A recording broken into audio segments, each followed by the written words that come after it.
কচুৱাৰ এখন বিদ্যালয়ত শিক্ষকৰ অভাৱৰ বাবে মাতৃৰ মৃত্যুত শুভ্ৰ বস্ত্ৰ পৰিধান কৰি বিদ্যালয়ৰ গুণোৎসৱত যোগদান দিলে এজন শিক্ষকে। সমগ্ৰ ৰাজ্যৰ শিক্ষানুষ্ঠানসমূহত গুণোৎসৱ চলি থকাৰ মাজতেই নগাঁও জিলাৰ কঠীয়াতলী শিক্ষাখণ্ডৰ অন্তৰ্গত গণেশপুৰ মাইনাউসী প্ৰাথমিক বিদ্যালয়ত দেখা গ'ল এজন শিক্ষকৰ ব্যতিক্ৰমী পোছাক। হয়, মাতৃৰ আদ্যশ্ৰাদ্ধ শেষ নহওঁতেই শুভ্ৰ বস্ত্ৰ পৰিধান কৰি নিজৰ কৰ্মস্থলীলৈ আহিল প্ৰধান শিক্ষক অনন্ত বানাই।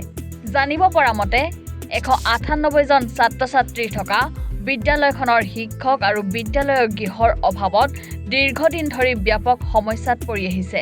বিদ্যালয়খনৰ প্ৰধান শিক্ষকে মধ্যাহ্ন ভোজনকে ধৰি অন্যান্য কৰ্মসূচীৰ লগতে প্ৰধান শিক্ষক বানাই ব্যস্ত থাকিবলগীয়া হয়, যাৰ বাবে বিদ্যালয়খনৰ 6টাকৈ শ্ৰেণীত প্ৰধান শিক্ষক অনন্ত বানাই আৰু শিক্ষকজনৰ পত্নী এগৰাকী সহকাৰী শিক্ষয়িত্ৰী মিনি ডেকাই পাঠদান কৰাত ব্যাপক সমস্যাত পৰিছে।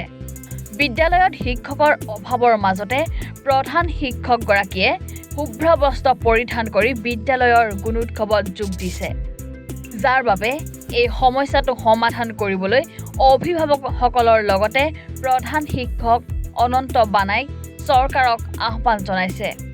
সব যোগেদি আমাৰ গুণোৎসৱ যোগেদি আমাৰ হয়, অৱশ্যে উন্নতি নহয় হয়, এইখিনি ল'ৰা ছোৱালীৰ আগ্ৰহ হয়, গাৰ্জেনকেইটাও মানে এটা এক্সাম বুলি ভাবি গুৰুত্ব দিয়ে। গতিকে আমাৰ বহুত দূৰৰ পৰা আহে, কেইটামান ল'ৰা ছোৱালী এতিয়া উপস্থিত হ'ব পৰা নাই। 1 কিলোমিটাৰ 2 কিলোমিটাৰ নহয়, প্ৰায় 4 কিলোমিটাৰ 5 কিলোমিটাৰ দূৰত্বৰ পৰা ল'ৰা ছোৱালী আহি এইখন বিদ্যালয়লৈ পাওঁতে দেৰি হয়।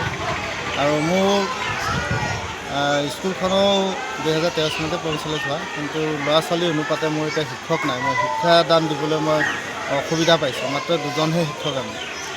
আজি মোৰ মাক ঢুকাল, মোৰ জন্মদাত্ৰী মাক যোৱা শুক্ৰবাৰে মৃত্যু হৈ এতিয়া গুণোৎসৱ আহি থকাৰ কাৰণে মই এতিয়া এই ড্ৰেছ দি উপায় নাই, এতিয়া স্কুলখন চলাব লগা হোৱাত মই নিজেই উপস্থিত থাকিব লগা হয়। শিক্ষকৰ সংখ্যা কম, মোৰ মাত্ৰ মিছেছে হয়, মোৰ মিছেছেও আহিব নোৱাৰে, কিন্তু বিদ্যালয়খনত আৰু অন্য শিক্ষক নথকাৰ কাৰণে মিছেছ মানে আহিব লগা হৈ আছে। আৰু ময়ো আজি গুণোৎসৱ বুলি মই আজি এদিনো বাদ দিয়া নাই, চব গুণোৎসৱৰ পৰা মই লাগি আছোঁ, এতিয়াও আহি আছোঁ।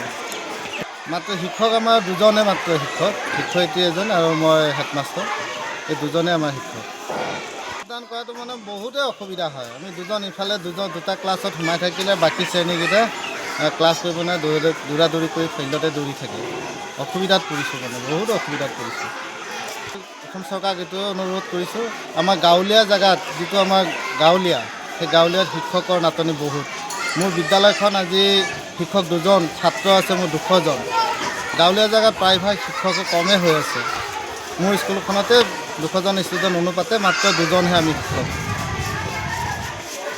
গণেশপুৰ মাইনাউসী প্ৰাথমিক বিদ্যালয়খনৰ নাম 2013 চনতে মোৰ প্ৰদৰ্শিত হৈছে। শিক্ষাখণ্ড হ'ল কঠীয়াতলী, ব্লক হ'ল ক্লাষ্টাৰ হ'ল আমাৰ বৰপথাৰ ক্লাষ্টাৰ। এতিয়া আহ্বান জনাওঁ, কাৰণ আমাৰ যিখন গণেশপুৰ মাইনাউসী প্ৰাথমিক বিদ্যালয় আছে, ইয়াতো ল'ৰা ছোৱালীৰ অনুপাতে যিখিনি শিক্ষক থাকিব লাগে সেনেকুৱা নাই, কাৰণ মাথো 2জনে চলাই যাব লাগে। আৰু এনেতো শ্ৰেণী হিচাপেতো প্ৰথম মানৰ পৰা পঞ্চম মানলৈ আছে 5টা শ্ৰেণী। এই 5টা শ্ৰেণীত 2জন শিক্ষক কেনেকুৱাকৈ পৰিচালনা কৰিব? এটা শ্ৰেণীত সোমাই থাকিলে আৰু বাকীকেইটা এনেই থাকি যায়। সেইকাৰণে আমাৰ অসম চৰকাৰে অতি শীঘ্ৰে শ্ৰেণী অনুযায়ী শিক্ষক মকৰাল কৰিলে যথেষ্ট উপকৃত হ'ব, আমাৰ ল'ৰা ছোৱালীখিনি যথেষ্ট উপকৃত হ'ব আৰু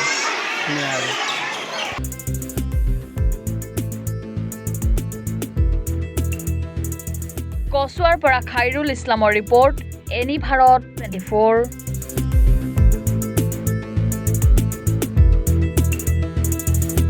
নমস্কাৰ, মোৰ নাম নিৰুপম শইকীয়া। এনি ভাৰত 24 এটা নতুন অনুষ্ঠান লৈ আহি আছে, জুবিনৰ গানে কি আনে। তাৰ অডিশ্যনসমূহ অসমৰ প্ৰত্যেকটো ডিষ্ট্ৰিক্টত হ'ব আৰু এটা ৰিয়েলিটি শ্ব' হয়। আপোনালোকে দিয়া ফোন নম্বৰ যোগাযোগ কৰিব পাৰে আৰু আপোনালোকৰ ওচৰলৈ এনেও গৈ আছে তেওঁলোক, আৰু আশাবাদী যে আপোনালোকে এই অনুষ্ঠানটোত ভাগ ল'ব, আৰু আশা থাকিল যে আমি খুব সুন্দৰ সুন্দৰ গায়ক দেখিবলৈ পাম। ধন্যবাদ।